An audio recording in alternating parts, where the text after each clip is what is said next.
பாரு காவேரி, எப்படி சட்டமா வந்து நம்ம வீட்ல உட்காந்துக்கிட்டு இருக்குதுங்கன்னு. வெளியே போசனா போக மாட்டேங்குதுங்க. ஏங்க ஏன் இப்படி எங்களை டார்ச்சர் பண்ணிட்டு இருக்கீங்க? உங்களதான் கேஸ் போட்டுக்கோங்கன்னு சொல்லியாச்சுல்ல, அப்புறம் எதுக்கு இப்படி போற இடத்துக்குலாம் வந்து தொல்லை பண்றீங்க? அம்மாடி காவேரி, நீ புள்ளத்தாச்சி பொண்ணு. உன்னை கஷ்டப்படுத்தணும்னு நினைச்சு நான் இதெல்லாம் பண்ணல. எனக்கு வேற வழி இல்லம்மா.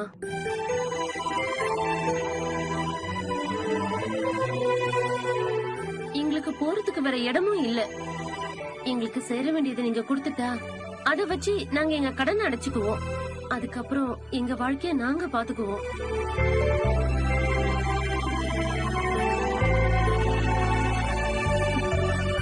நீங்க இவ்ளோ வெரைட்டியா நாங்க வந்து வந்து நிக்கிறோம்னா அது உங்களுக்கு கஷ்டம் கொடுக்கணும்னு இல்ல. தயவு செஞ்சு அதை புரிஞ்சுக்குங்கம்மா. நம்ம மேல என்ன தப்பு இருக்கு? நீ இப்படி பக்குவமா எடுத்து சொல்லிட்டு இருக்க. நமக்கு சேர வேண்டியது கொடுக்காம நம்மள ஏமாத்த பாக்குறாங்க. இவங்க கிட்ட இப்படி பொறுமையா பேசினா வேலைக்கு ஆகாது.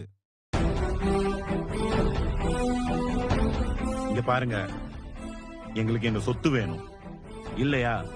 அந்த சொத்துக்கான காசு வேணும். அதை கொடுங்க, நாங்க போயிட்டே இருக்கோம். பிரதர், நீங்க பண்ணிட்டு இருக்கிறது ரொம்ப தப்பு. உங்களுக்கு சேர வேண்டிய சொத்து உங்களுக்கு வேணும்னா நீங்க சட்டப்படி கேஸ் போட்டு தான் வாங்கணும். அதை விட்டுட்டு இப்படி நாங்க போற இடத்துக்குலாம் வந்து எங்களை டார்ச்சர் பண்ணிட்டு இருக்க கூடாது. படிச்சவர் தானே நீங்க? இந்த பேசிக் சென்ஸ் கூட உங்களுக்கு இல்லையா? அதுவும் உங்க அம்மா தங்கச்சின்னு இவங்க எல்லாரையும் இழுத்துக்கிட்டு கஷ்டப்படுத்திட்டு இருக்க.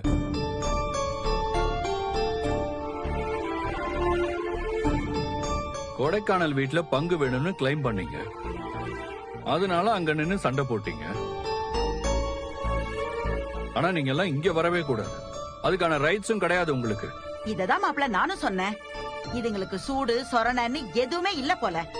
வெக்கமானத்தை விட்டுட்டு நம்ம வீட்டுல வந்து நிக்குதுங்க. இதெல்லாம் பாக்கணும்னு என் தலையில எழுதி இருக்கு பாருங்க.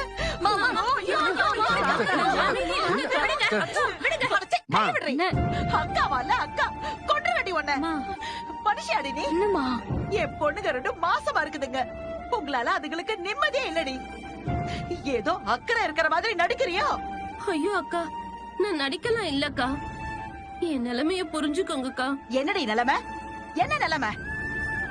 தம்பி, இவங்களுக்கெல்லாம் நல்லபடியா சொன்னா புரியாது தம்பி. கழுத்தை புடிச்சு வெளியே தள்ளினாதான் உரைக்கும். போடி ப்ளீஸ் எமோஷனல் ஆகாதீங்க.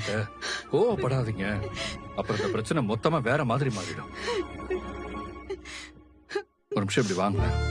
நீங்களும் வாங்க.